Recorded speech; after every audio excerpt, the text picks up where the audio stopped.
Every war claims a good side. One side calls itself freedom, the other, justice. One says defense, the other resistance. But if you strip away the speeches and the flags, what's left?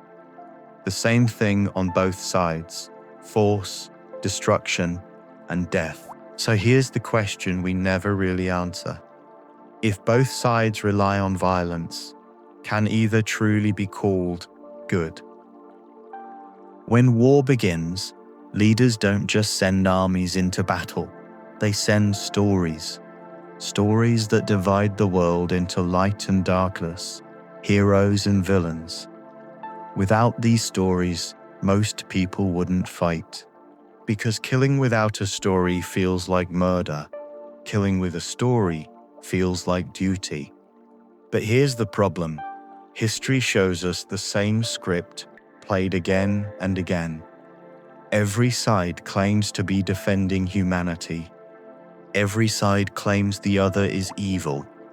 If both sides are right, the whole world is evil. If both sides are wrong, the whole war is built on lies. And maybe that's the real truth. Morality in war is less about reality and more about perspective. We like to believe that violence can purify the world, that by destroying the enemy, we destroy evil itself. But violence doesn't erase evil, it copies its logic. To end oppression, we oppress. To stop killing, we kill. It's like trying to put out fire by pouring more fire on it. That's why the so-called just war has always been a paradox. We call it justice, but the methods are indistinguishable from cruelty. We call it defense, but it leaves entire generations defenseless. The uncomfortable truth is this: violence may silence enemies, but it doesn't silence hatred. It plants it deeper. History books are written by winners, and winners always call themselves good. But being remembered as the victor doesn't mean you were the moral side. It just means you were the stronger one.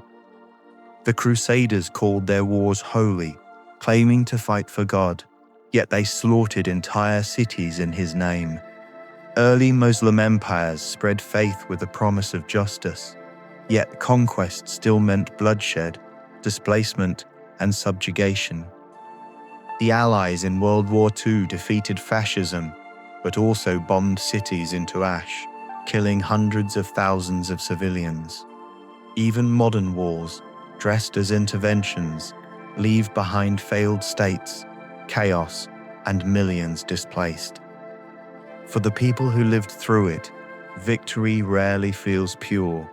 Cities reduced to rubble, families erased, survivors scarred for life. The war may be won, but what exactly was gained? Because when you weigh the cost, the blood, the trauma, the destruction of entire cultures, it's hard to argue anyone really won.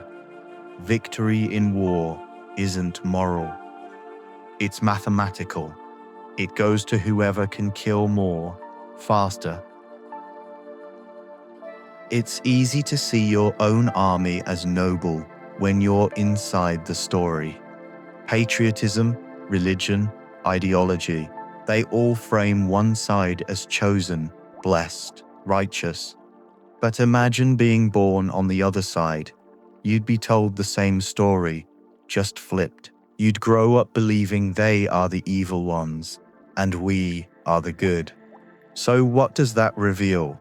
That goodness in war is just a mirror trick. Each side sees itself as noble. Each side sees the other as monstrous. The truth is lost in the symmetry. Sometimes war feels like the only choice.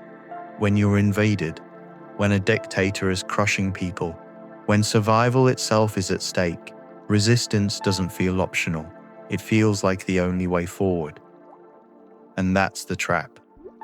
Because even when the reasons are justified, the method is still the same: destruction. Cities burned in the name of liberation are still cities burned.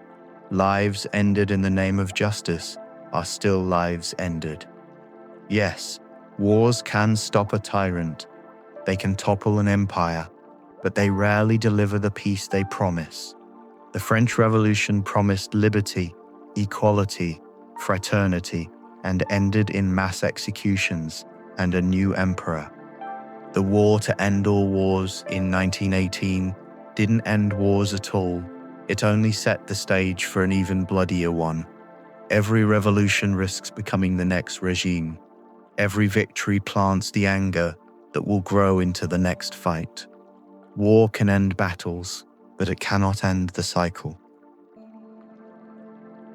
Religion calls it holy. Nations call it patriotic. Leaders call it necessary. But look past the banners, and the actions are the same. People killing strangers for ideas they inherited. And here's the hard truth. The disguise doesn't make the violence different. It only makes it easier to justify. That's why we keep falling for the myth of a good war. Because once we believe killing can be noble, we stop questioning whether it's simply violence, dressed up in sacred words. The lie that war has a good side comforts us. It lets us believe destruction can be noble, that killing can be righteous. But history keeps showing us the same thing. Violence never defeats violence. It only repeats it. Maybe the real courage isn't in choosing the right side of war, but in refusing to be fooled by the illusion that one side owns goodness at all. Because when both sides use the same fire, it doesn't matter what flag they wave, in the end, it's still fire.